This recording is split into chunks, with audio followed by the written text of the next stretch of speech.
Hey, and welcome. Today we're talking all about breakdown to break through. And I wanted to share my personal story, but really to inspire you that no matter where you are right now in your life, your business, your health, your relationships, I know that sometimes it can feel like you're down in the valley. And especially at the time of this recording, it's the beginning of the new year.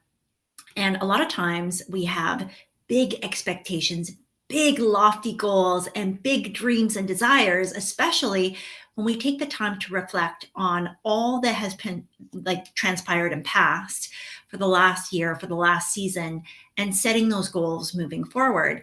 That we're looking back with, I think sometimes regret, right? I think sometimes there's a heaviness that we have a freshness of excitement and new and moving forward with doing something that is kind of wiping the slate clean. But at the same time, I think that often we carry a little bit of that baggage moving forward. And there's this, I don't know what to call it. It's not quite a pang of regret, but it's like this weightiness, this heaviness of, "Oh, I didn't get to do all of these things before, and I still have that dream, I still have that desire, and I want to move that in the new year, in the future, in the next season of what I'm trying to do." And it can feel like a lot.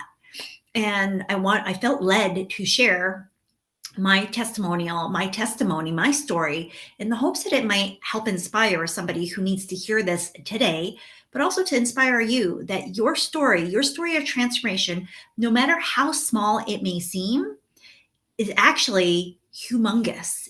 And when we stop looking at the small steps as too small to even talk about, mention, or celebrate, that you know, a lot of times we're chasing after these big goals and these big dreams and these big desires without acknowledging all the little steps and choices that it took to get there in the first place. And that's what I wanted to share with you today. So I hope that it will inspire you that no matter where you are right now, that there is still possibility for you to move forward. And more importantly, that those big lofty goals, those are amazing and beautiful, but at the same time, don't despise small beginnings. Don't despise the little goals, the little steps, the little choices, because truthfully, I believe that those actually make the biggest impact in your life. Those are the things that actually will carry you forward from here until probably the end of time versus a one and done sort of approach. Does that make sense? And hopefully, it will inspire you to share your story today, because your story of transformation, your testimony, your testimonial of what you've been able to do in your life, your business, your health, your relationships, your families, it's something that somebody else is praying for right here, right now, that somebody else is desiring to have what you already have.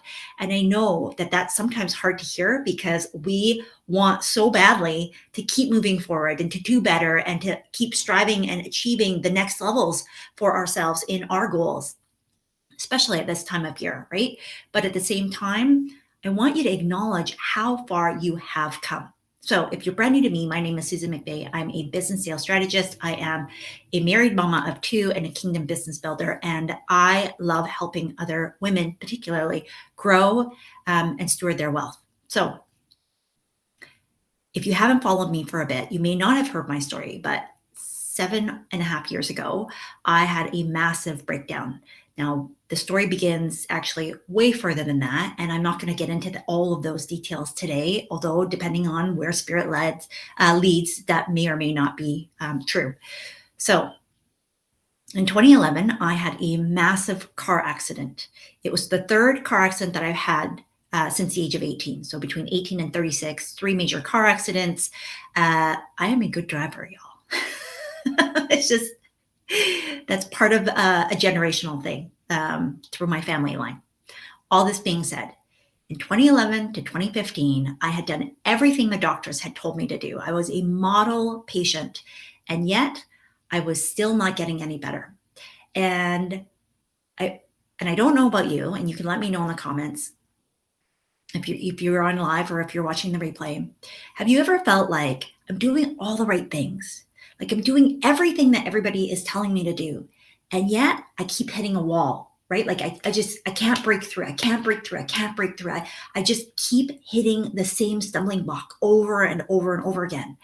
And at some point, it just feels like, what am I doing wrong?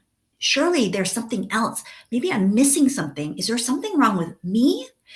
And I didn't have that realization until I was sitting in a doctor's office, a specialist, and he was assessing me. And he had, asked a bunch of questions.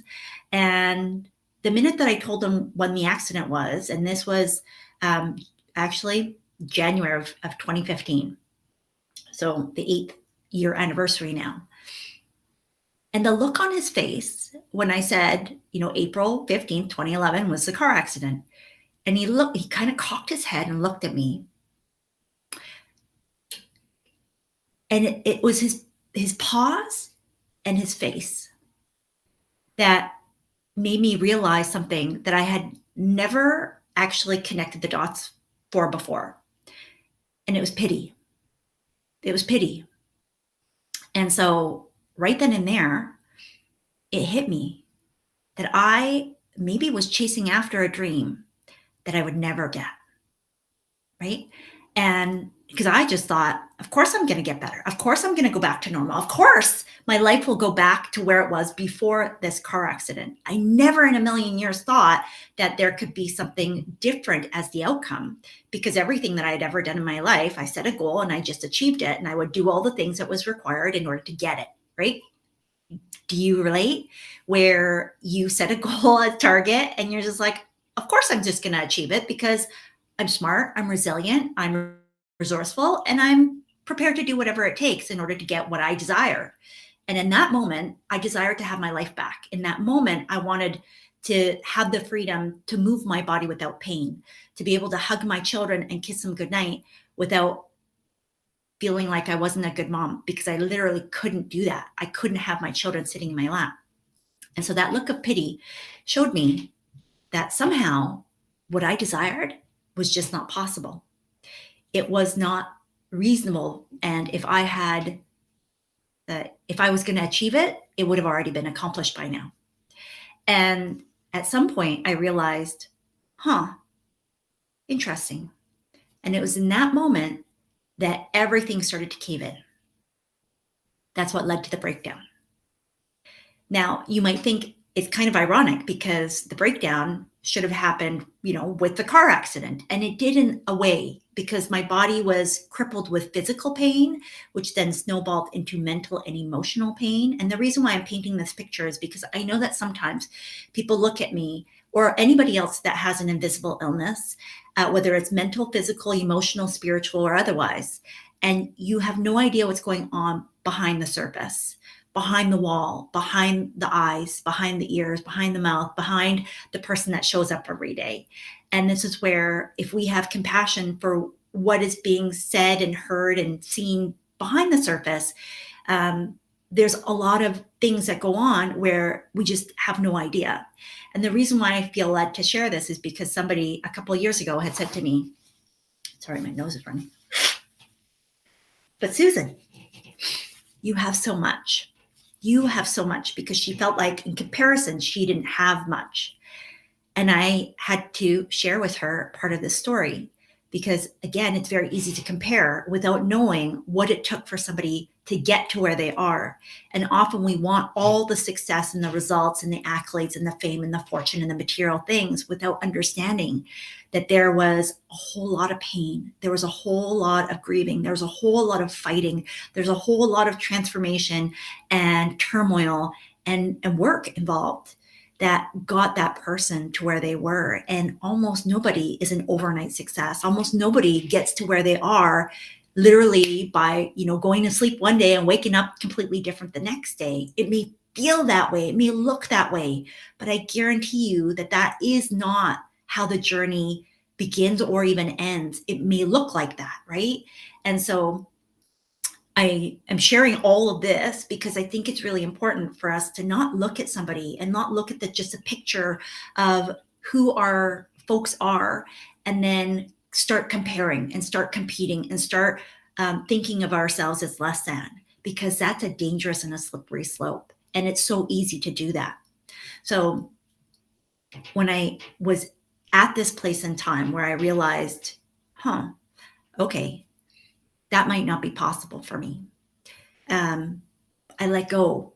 I let go of the thought that I was going to get back to normal. Does this sound familiar at all? Because I know that a lot of us in this space right now, whether you're in personal coaching development or just helping other people through the work that you do, the work that you're called to do, that the landscape of the world is shifting, and a lot of folks are trying to go back and recreate the old without recognizing that that's not possible, that we have to constantly be looking forward and moving towards a new normal, whatever that looks like in whatever shape and form that needs to be for all of us every single day. And the beauty of this is that we get to create that every single moment of every single day that shapes our lives. And instead of it being a scary thing, it gets to be a beautiful, wonderful adventure. But it doesn't happen again overnight, right? It happens one choice at a time.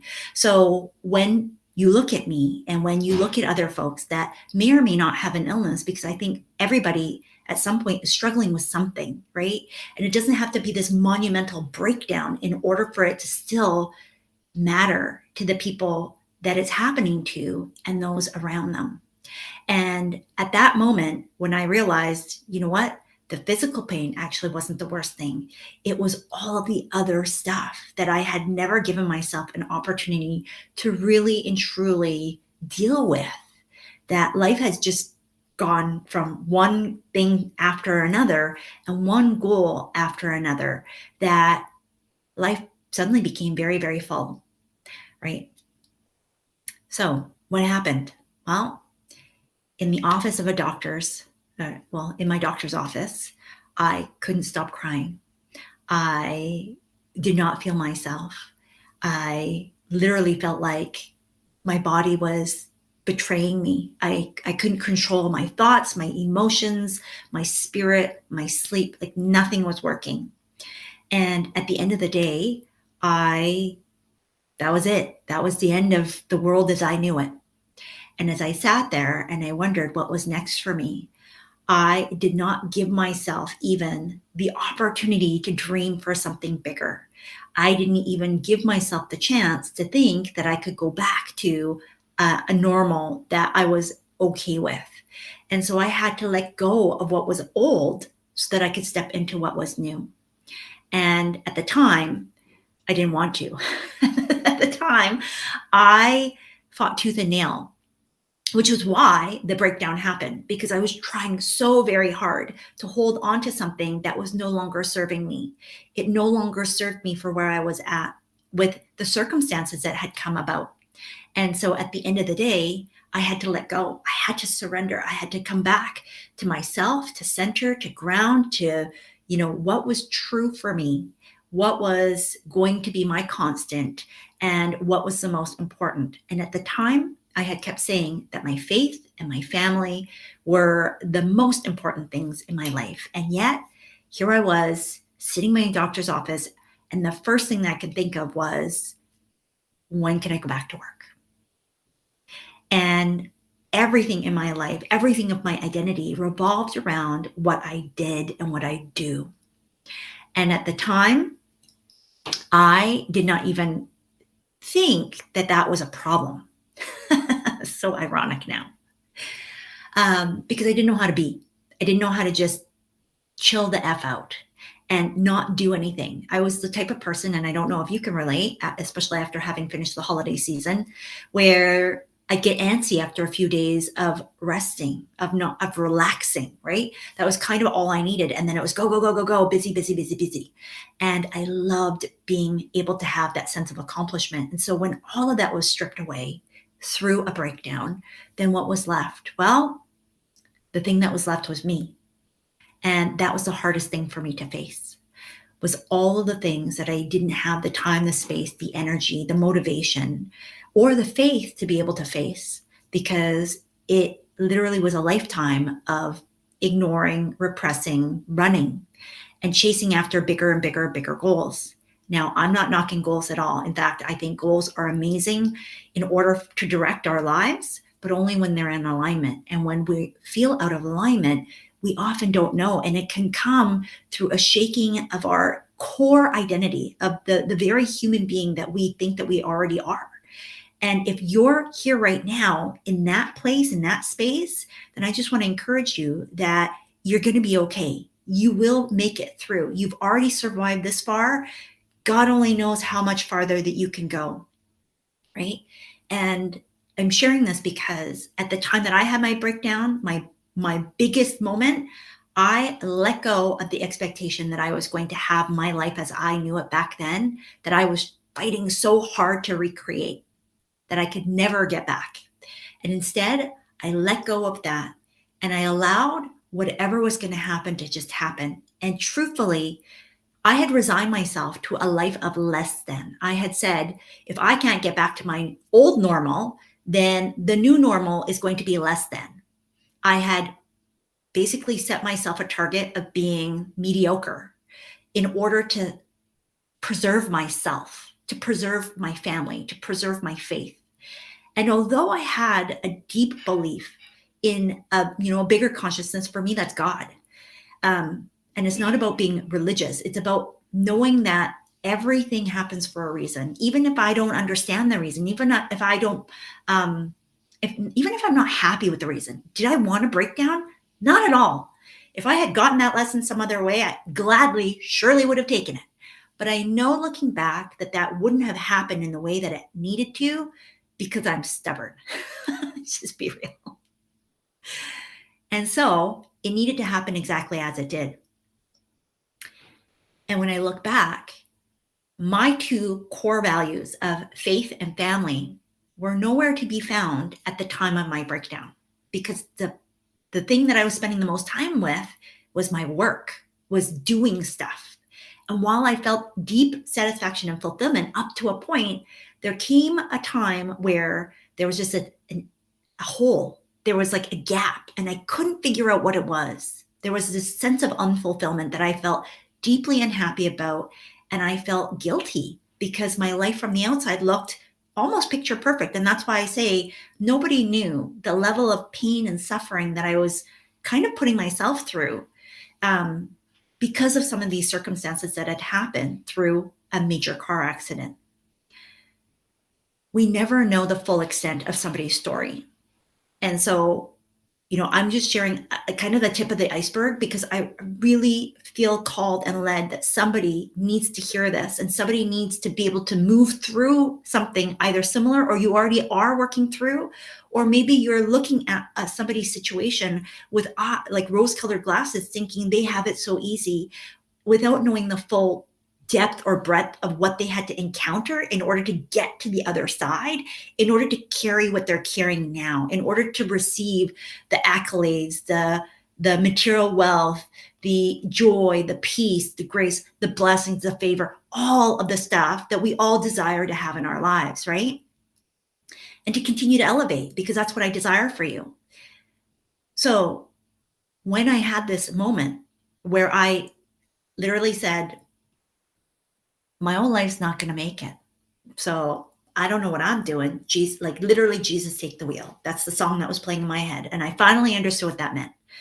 And as I surrendered, everything that I thought I was, by my strength and like chutzpah and really just hustling and working hard and still working smart, because that's always been my mantra.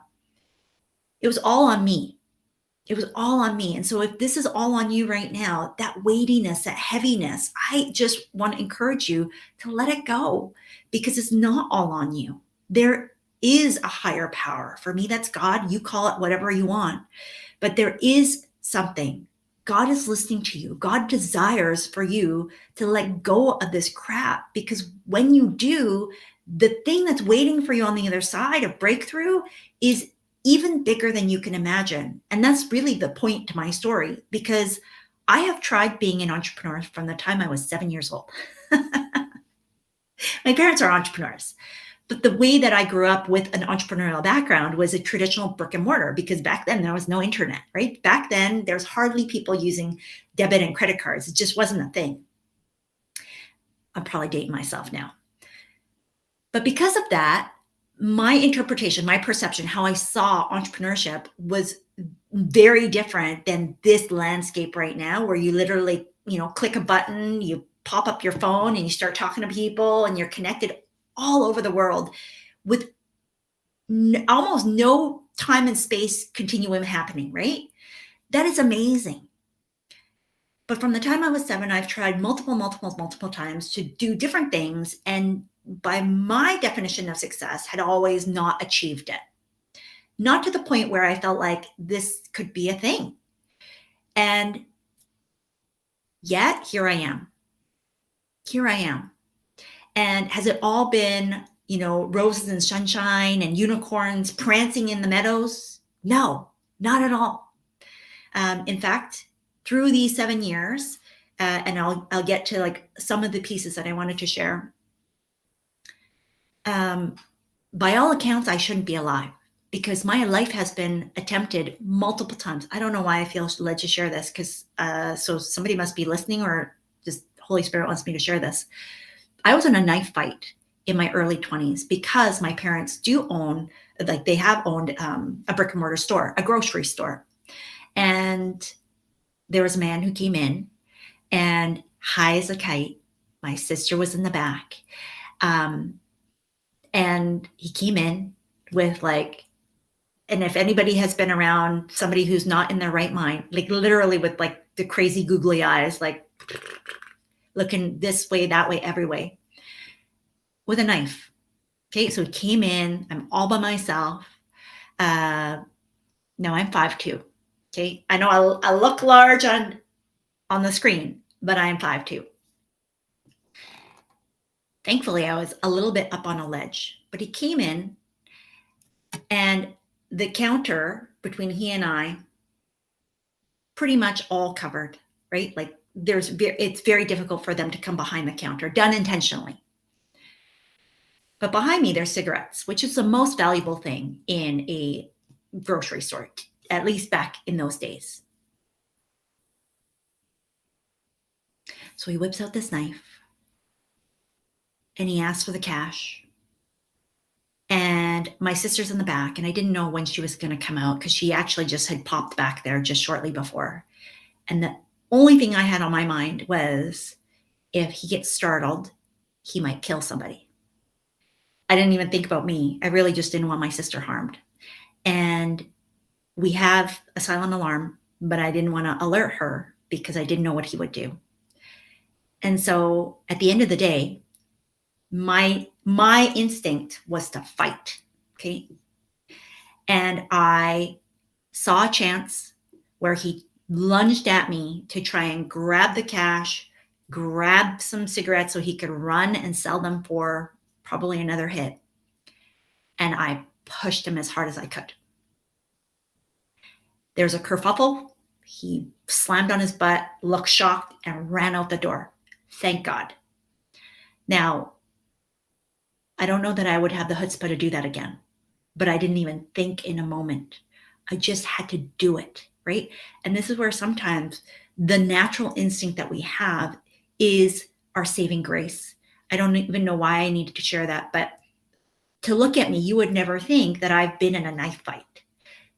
To look at me, you would never imagine that I have, like, that's just one story, right? There are multiple stories of my family being held up at gunpoint, at knife point, seeing blood rushing down my father's face at a very small age. All of these things, I'm sharing this with you because sometimes we don't know what people have walked through in order to get to where they need to go and are still moving through. That you are a warrior and you have a spirit of conquering inside of you. You are the light of the world that comes out and shines when you share your story. And even just that little bit, even though it has nothing to do with what I do in business, has everything to do with me and my character and the reason why my family is so important to me, because that's how I've lived my entire life.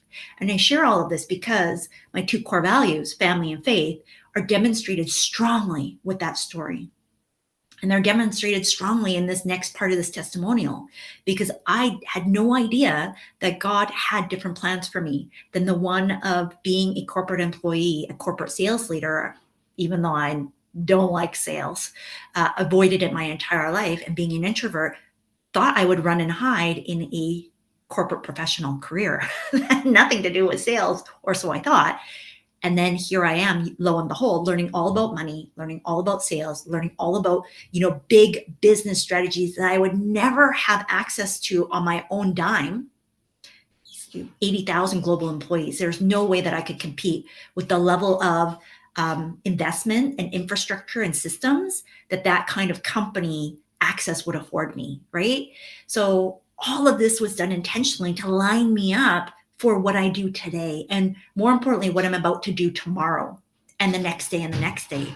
And that's literally how I changed my life, day by day by day, because there were some days where I couldn't get out of bed. 8 years ago, almost now, I could barely get out of bed. I could barely put on clothing and look the part of a normal human being. And yet my doctors kept looking at me and seeing she got dressed, she looks like she's bathed, she put on clothing, her stuff's not crooked, so she must be doing okay. That's literally how the doctors kind of gauge your mental capacity. And that's how the world views us too, right? And that's why I'm sharing with you. We never know what's going on behind the surface. And this is why the power of your story, your testimony, your testimonials, wherever you are in your life, are so very important and impactful, because it breaks off chains for somebody else who's struggling with something that they don't even feel like somebody else is being seen or noticed or understands. And I'm saying this because I see you and I hear you and I understand what it's like to live a life that looks picture perfect, and to feel like you're ungrateful, and to feel like you're wrong for wanting more, and to feel like, why should I get to have even more than somebody else when I already have so much? And yet there's all of this other stuff that you're dealing with behind the surface that nobody ever gets a chance to understand or see, because maybe you are very resourceful. Maybe you are extremely strong. Maybe you're the friend that everybody else comes to for help, for guidance, for giving, right? And I just want to let you know that I see you. I see you because I am you. I am that friend. I am that person that's always, yes, let's do this, let's do that. Here's the solution. And at the end of the day, who's taking care of you? Right? And that's how breakdowns happen. And every small incremental step that you have that feels like a breakdown is actually a breakthrough to something else, if you would surrender and let yourself let go. Because the minute that happens, you don't have to carry that weight. The universe and everything in it will transpire to come and rise up and meet you. God will send you exactly what you need, whether that's people or angels or resources. Miraculous things will shift and move you through into the next phase of where you need to go. This life that I have right now, I'm in a totally different city, doing a totally different thing, living a completely different life. And more importantly, my health, those the same doctors that looked at me with pity 8 years ago, they shake their heads. They shook their heads after 2 years of breakdown that turned into breakthrough, because I was on zero medication. I had been formally diagnosed with a whole bunch of different types of syndromes, diseases, illnesses, including fibromyalgia, which is kind of a catch-all, right? If you know anybody with fibromyalgia, it's kind of, we're stuck. We don't know how to help you. We recognize you're in massive amounts of pain. Good luck. Good luck. So between that and the migraines, some other things that were going on, including IBS, my whole body was being impacted. My whole system was being impacted. Mind, body, spirit, soul. And you might be wondering, okay, so then what happened? Well, that's every single day. The one thing that I kept repeating to myself every day, in every way, I am getting better and better. I didn't know how. I didn't actually really believe it, to be honest, but I knew that it couldn't hurt. And I knew that at the end of the day, I couldn't get worse because I felt like I was below zero. That's how bad things were. I didn't have anything left of my life aside from my family, which is everything, right? But at the time, I felt like I had lost so much stuff that it really felt like I had failed at life. And so every day, all I could do was focus on that one statement. Every day, in every way, I am getting better and better. And out of that unfolded better health, better relationships, a new life, a new business, clients, impact, influence, the ability to do whatever I desire. Now, again, I want to be real here because entrepreneurship is not for everybody. The journey that I went through is not for everybody because it requires you to let go of yourself. It requires you to let go of your ego. It requires you, and let me tell you, that's a fight. That's a daily fight, right? It requires you to let go of old patterns, old trauma, old abuse, old stories, old beliefs, what I call fake news, right? The fake news that we tell ourselves that keep us safe to a point. It keeps us safe and secure and comfortable to a point. And then there comes a point of no return where you literally are like, it's do or die. It's time to break through or not. It's time to piss or get off the pot sort of situation, right? And if that's you right now, because I feel like 2023 is a banner year, and I will share a word of the Lord tomorrow. So come back in. I don't know what time yet, but I have a word that I wanted to share. I'm not going to do that here today. But 2023, there is already a shift that's happened. And if you feel that and you feel like, gosh, I haven't done enough up to this point, I really, really want to encourage you that if you take the time to reflect and look at all the mighty ways that God, Spirit, Source, Divine has moved in your life, that you will understand that you are a freaking miracle,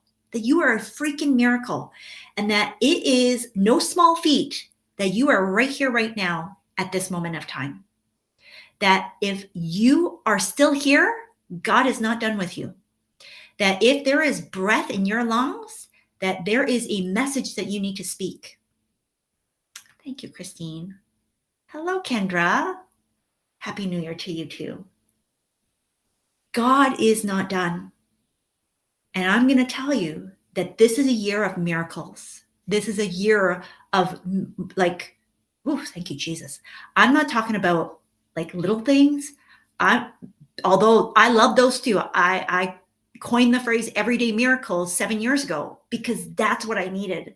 I needed to remember that every day in every way, I am getting better and better, that in and of itself was a miracle, that I defied the logic that doctors just couldn't even fathom.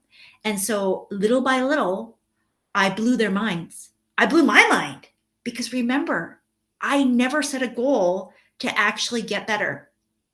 I never set that goal because after 4 years of fighting and pushing and doctor after doctor after doctor and practitioner, like I've been poked and prodded, like literally poked and prodded with tons of needles, like you Google trigger point injections. Like that's what I was going through. Even after starting my business, a lot of my community never even knew the amount of pain and struggle and like things that I was going through because I hid it.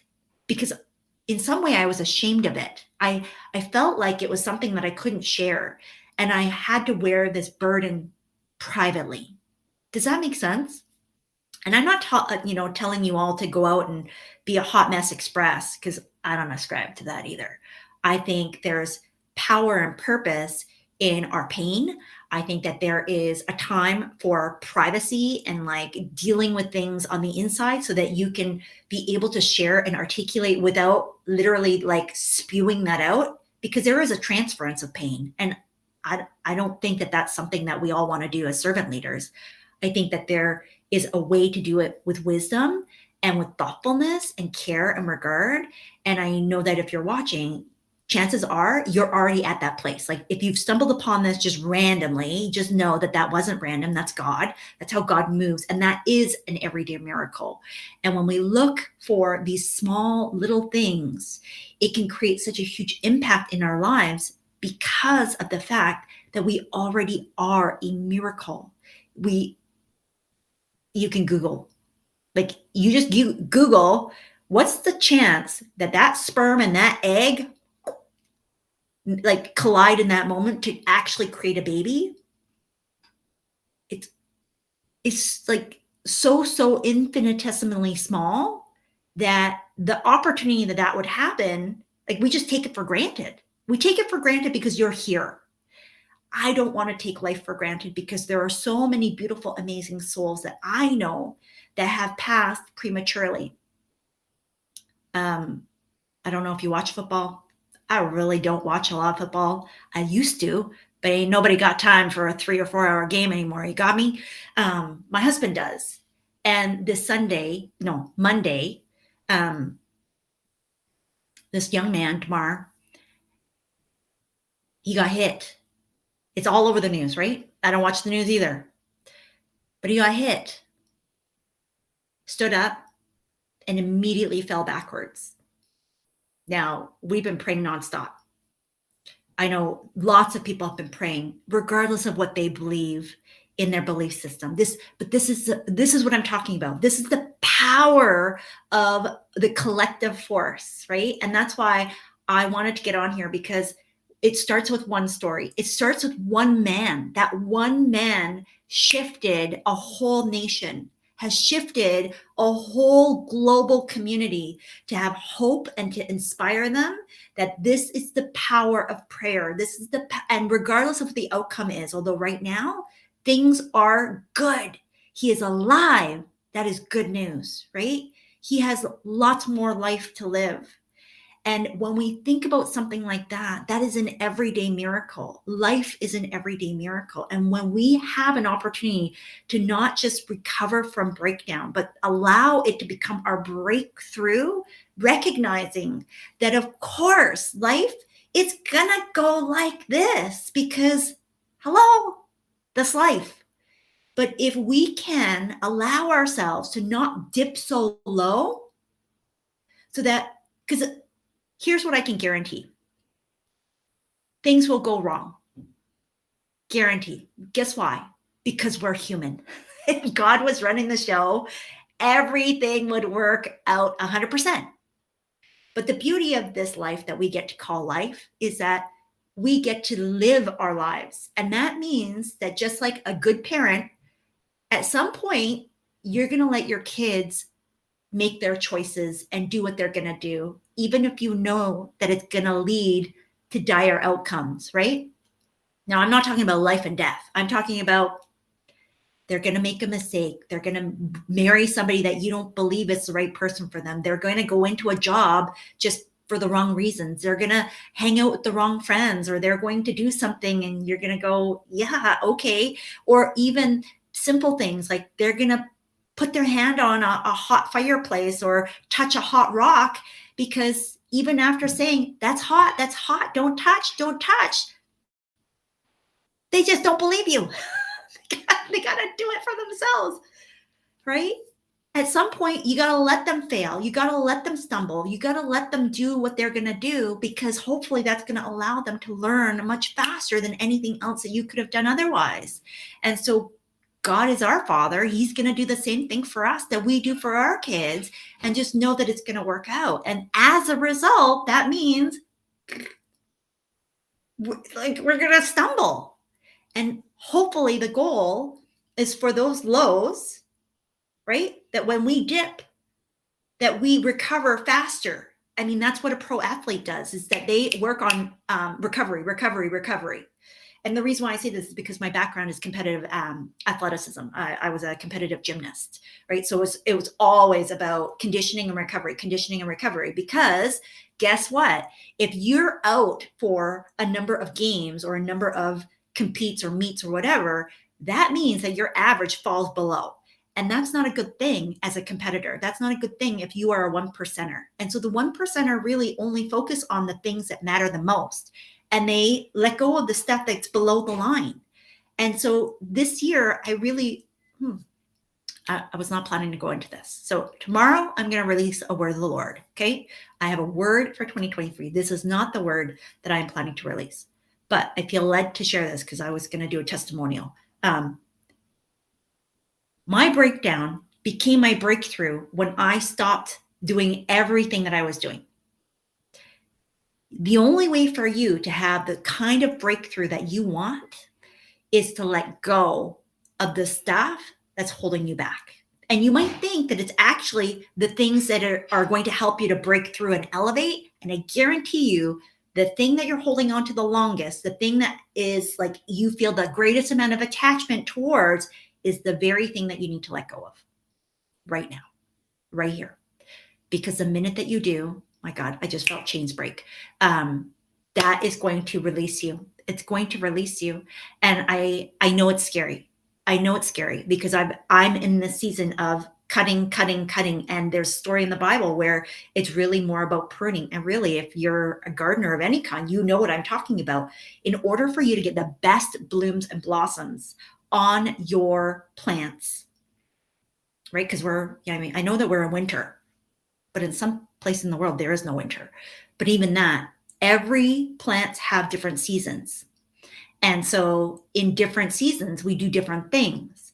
And if we want bigger blooms and blossoms for when it's time for things to fruit and harvest, we need to prune.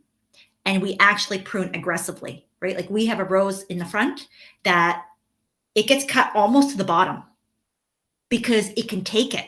It's really hardy and it's old and it's been around in this house for a long time, since before we were here. And you would think that that would kill it.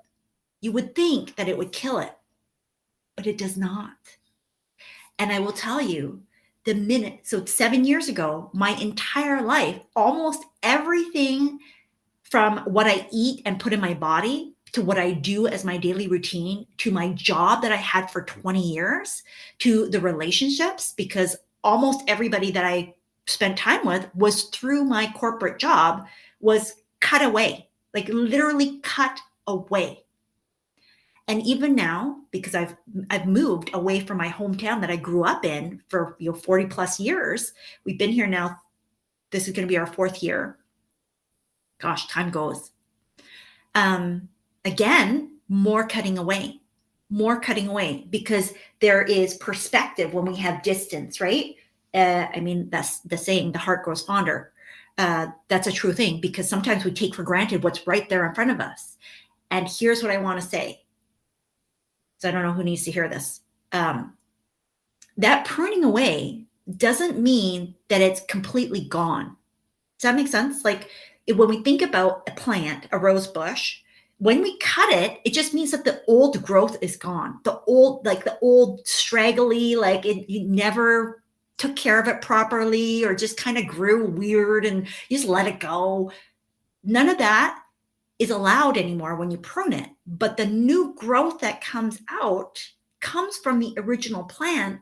It's stronger, it's straighter, it's nimbler, it does what it needs to do. You can shape it, you can mold it, like it's easier to adjust and adapt it, and it's stronger as a result. It's more resilient. And so some of these relationships, some of these things, it may just be a pruning for right now. Okay, there's a cutting away that needs to happen in order for you to have margin and space so that you can focus on the thing that is for right now.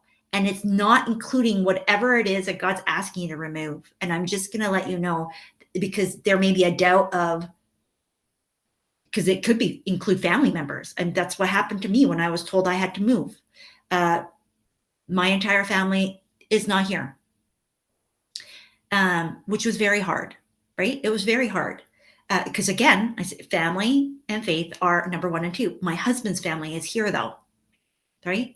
And so I say this because our personal feelings get in the way of what it is that we actually desire. I know that sounds weird. Here's what I mean. Sometimes what we desire is not our true desire, our truth. It's somebody else's truth planted in us like a seed. Often our family, often our friends, often the people who are the closest to us, the ones that we love the most. Okay? Because that's just, we're human. We have kindness and compassion and we have empathy for other people, I hope. And as a result, the voices and the stories that we often are telling ourselves are not just our own, they are passed down through generational trees. And they're not always the things that we hear. Some of it is coming through our DNA, and that's like epigenetics. So there's like a science piece to this. So I'm not going to get too far in the weeds with that. Just follow me if you want more about strategy, spirituality, and science, because that's what I'm doing. I'm combining those three, and I'm doing it in a way that will allow mostly female founders experience more financial freedom. But beyond that, more faith, more truth, more trust in what it is that they're doing and the calling that they're being equipped to manage. So with all this being said, when we allow ourselves to be bogged down by the safety and security that comes with belonging to our families, belonging to our friends, belonging to our community groups, without actually honoring the truth of what God has placed inside, there is a fracture between what you're aligned to and what the world is calling you to. Does this make sense? So some of us, this was me, you have to have perspective. You have to have that distance so that you can get very clear on what God is calling you to do, how you were created, how you were formed, how you were put together, how all of your gifts and your experiences and all of the things that have transpired. And that's why reflection is so, so critical.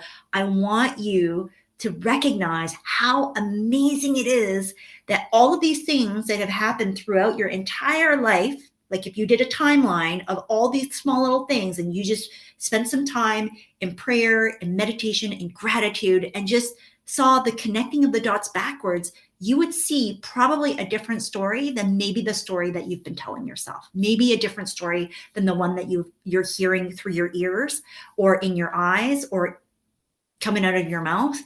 A different story than the voices that you're allowing yourself to keep repeating over and over again. I don't know who that was for. Okay. Does this make sense? So just looking at some of these comments. Hello, Meihui. I hope I pronounced that name right. Christine says, I've been thinking about letting go and doubted. Don't doubt. Don't doubt. What I will say right now, because then I have to hop because I'm going to light therapy, because that's one of the things that I'm doing right now. The answers are inside. The answers are inside because God lives inside, right? God lives inside of all of us. God is everywhere, omnipresent, omniscient, all the omnis. I don't even know what all the omnis are, okay? And at the end of the day, I am a mouthpiece and I'm a messenger, but so are most of us. I happen to have a different office. I'm in the office of the prophet. So I have a different role to play. I know my role very clearly. I didn't before. I know what it is. I'm still learning about it because it's still fairly new to me. However, God has shown me how this has been in my life since I can't even remember, basically since I was born. But I was activated in it from the time I was about 3 years old. I want you to look, that's why I say reflection is so important, because if we go back and we look at these moments that we don't even think about, where it's remarkable. So I don't know why I need to share this. I'm going to share this right now because it's part of my testimonial. I kind of left it vague because I was planning to start with my breakdown to breakthrough, knowing that Holy Spirit may ask for other stories to come in. So I'm the eldest of 3 girls. My father is the eldest son. If you are in an Asian family, you understand what that means, most likely. My grandmother lived with us as a result of my dad being the eldest son. So Back then, everybody drank and everybody smoked. That was just the thing to do. Okay. So I just want to set the context so that you kind of have an idea, because that's probably just going to date myself a little bit, which I'm totally fine with. Um, but I need to give context because I don't know what age everybody everybody is that's watching or going to be watching. So you're like, huh? Why is this even a thing? Because back then, everybody drank and everybody smoked. You would go into stores and be able to smoke, right? There was no such thing as a no smoking sign. You'd have a no smoking section in with the smokers. So what's the point? So it's a very different life, a very different lifestyle of what the majority did back then. When I was 3 years old, give or take, I don't know how I got this information.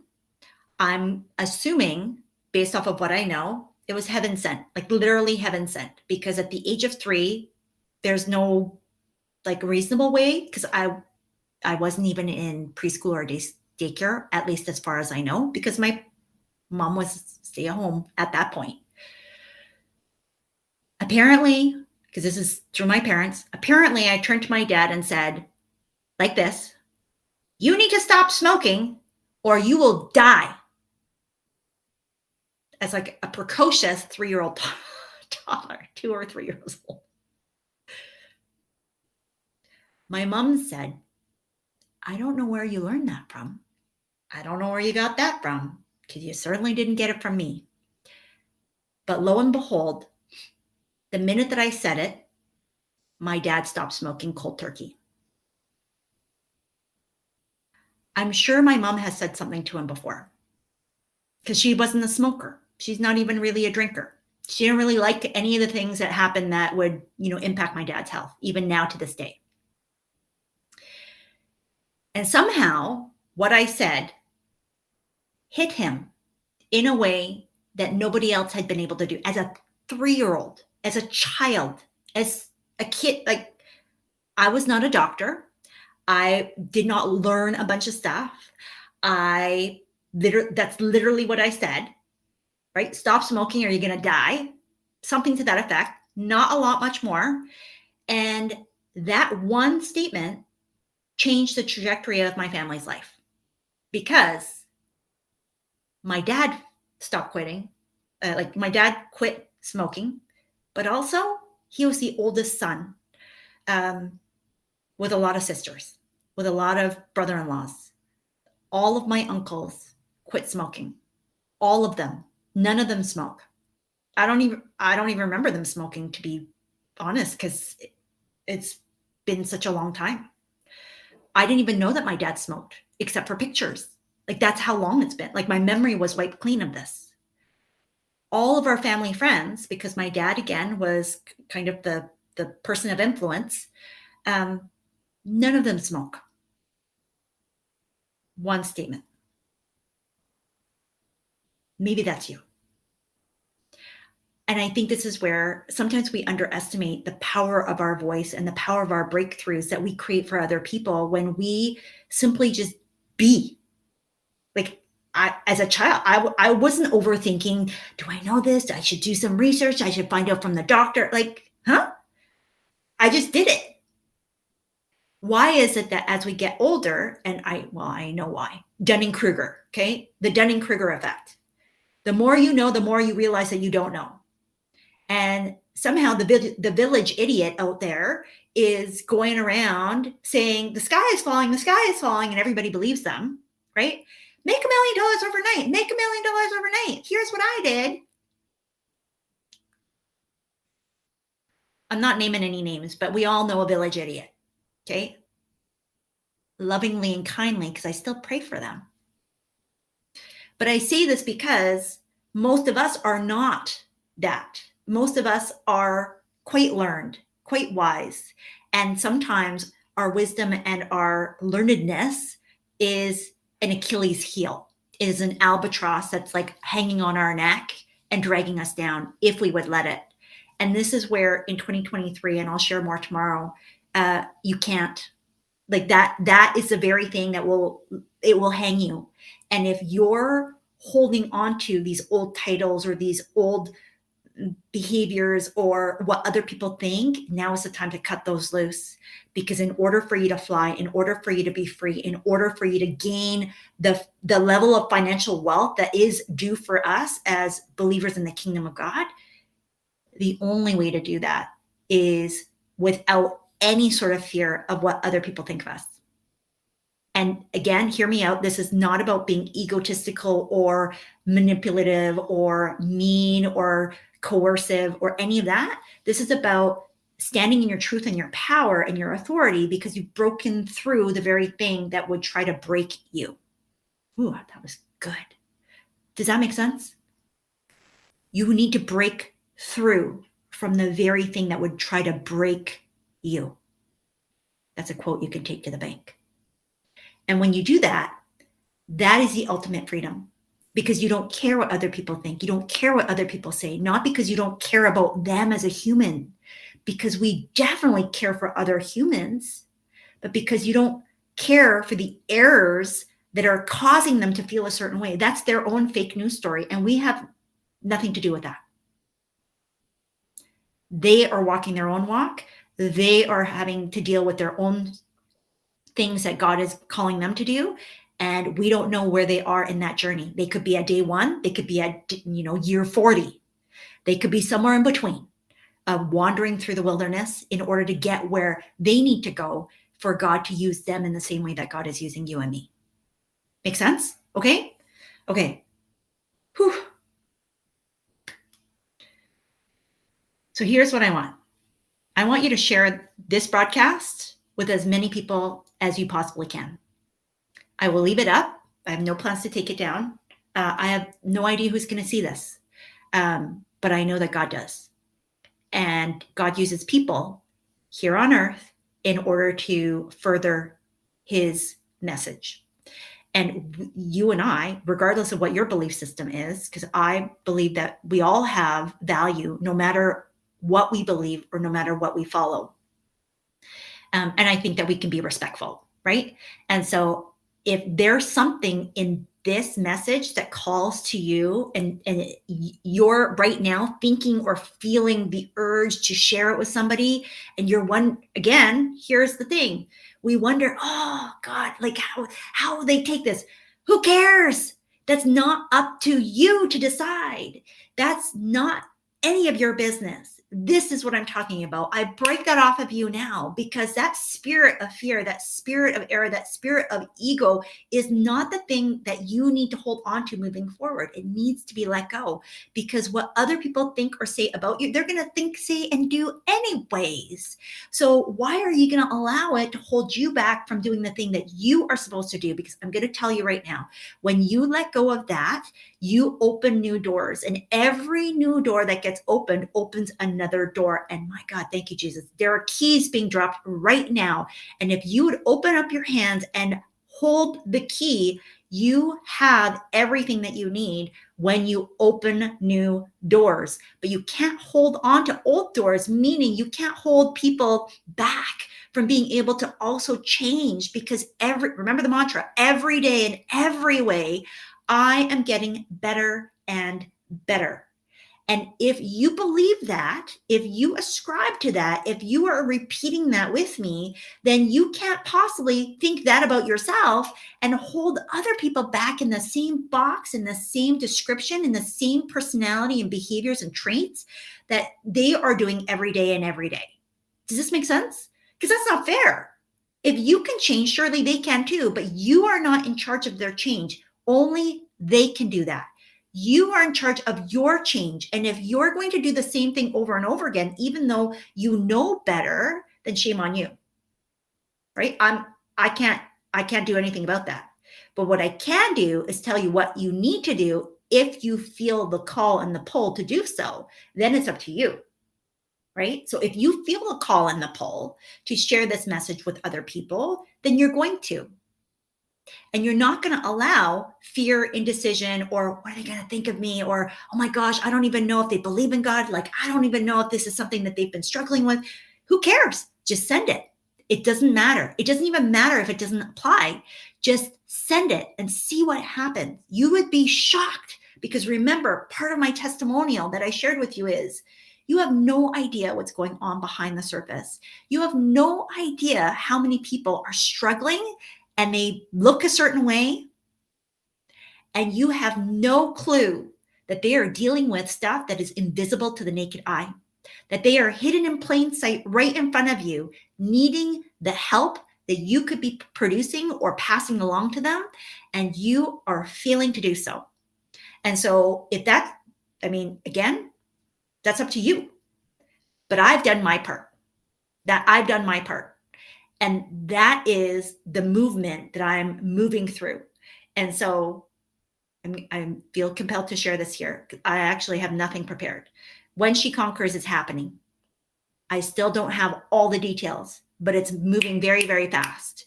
And so if that's something that you feel called to, if you feel compelled to, if you feel connected to in any way, shape, or form, please stay connected to me. You'll see announcements somewhere. I'm not sure. Send me a message if you want to be put on something so that I can let you know as soon as I have something. That's going to be on God. Okay. So When She Conquers, because we are conquerors. We are born to conquer. We are born to conquer our mind, our spirit, our souls. We are born to conquer the situations, including the things that we have been born into and born out of. And at the end of the day, the only thing that we can do is to show up for us and do the things that we need to do and pray and hope that that's going to impact somebody else that needs to be behind us, that we can, reach back and say, I got you, lady, because I'm already there, or I have already just passed through, and I'm going to help you. And that's what I'm trying to do, right? But I can't do it alone. I need a community, and that's part of what this movement is all about. And there will be pieces put together as we move through, but When She Conquers, it's happening. It's coming. Stay tuned. For now, you have your marching orders.